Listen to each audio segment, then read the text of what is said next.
Hello, my name's Adam Ferry. I'm an occupational therapist and one of the directors of the Occupational Therapy Service. The purpose of this video is to explore accessible design, particularly in the bathroom space as we're in now, for someone who's had a stroke.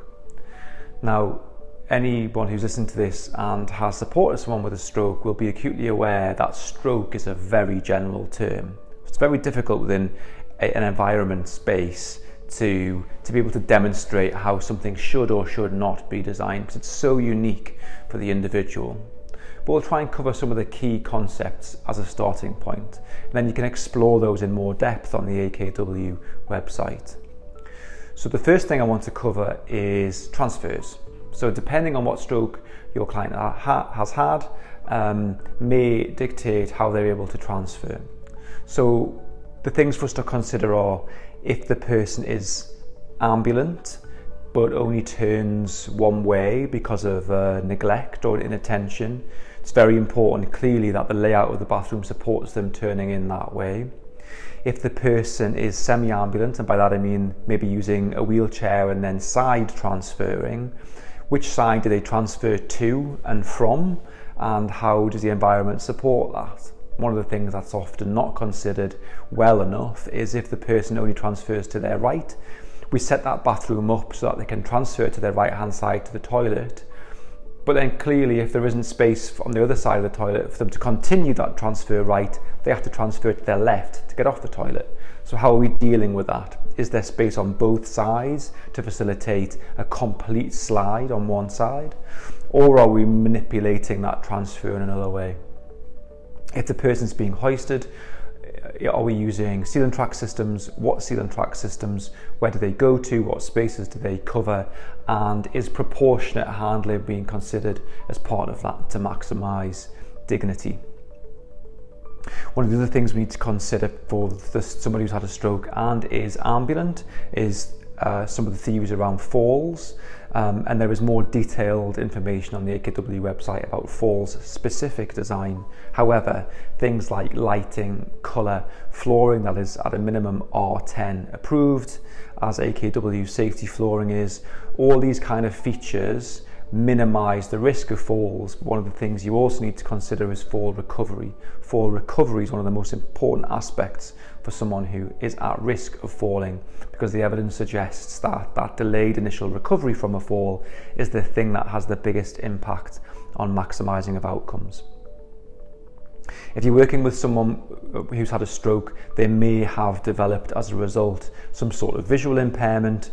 There is a separate, very detailed guide on design with visual impairment, but it's worth considering for someone who's had a stroke that's more neurological based. So is their visual impairment absolutely based on the eyes and their vision, or is it something more neurological, and is it that difference between neglect and inattention?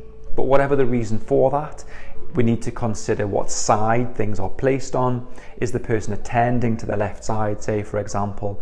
And if they're not, how do we ensure that things are within their visual field on the right?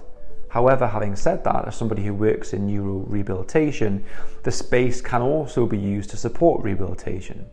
So if as part of that program we're trying to encourage the person to look for their left, certain objects or certain aspects that are movable can be moved to the person's left hand side. So with prompting, it encourages them to attend to that inattentive side. However, I know that's difficult for adaptations which may be more fixed.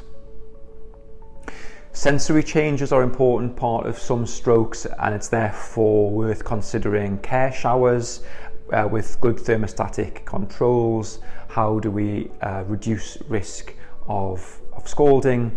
We need to consider some of the cognitive elements for someone who's had a stroke. Whilst although they're created from a neurological starting point, they could present very much like somebody with a dementia. So some of the dementia features for accessible design that are covered elsewhere still stand. I would therefore be looking at task lighting, colour contrast, all of the things we talk about in those spaces to support independent functioning for someone who's had a stroke. Like I've said though, stroke is so unique and it presents so differently. It's very difficult to say you should consider X, Y and Z. What I'm trying to do is lay some groundwork for the things that you should think about, but not necessarily have to implement in every accessible space.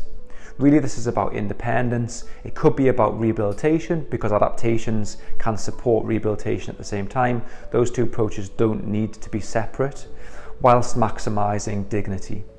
So something like a bio-B day for someone who has a weakness on one side, particularly if it's their dominant side, and may no longer be able to easily or relearn how to clean themselves after moving the bowels. That kind of adaptation could be completely life-changing for someone who's had a stroke, and that where they're losing control of other aspects of their life, or they're losing what they perceive to be dignity or independence elsewhere, something like the bio-B day gives it back for something that we all consider to be a really important daily but very private activity. So whilst designing an accessible space for someone who's had a stroke is very difficult to say we should do X, Y, and Z, because the presentation is so different and so unique on the individual, there are definitely key concepts that we can say you should consider as part of that inclusion. So at a time where somebody may feel like they're losing independence or their dignity has been impacted, something like the AKW day, for example, can give that back. So if the person particularly has some weakness on their dominant side and may not be able to relearn that with their non-dominant side, something like the AKW day, where it's able to wash them after they've moved their bowels, gives them that independence and dignity back, and that can be incredibly powerful.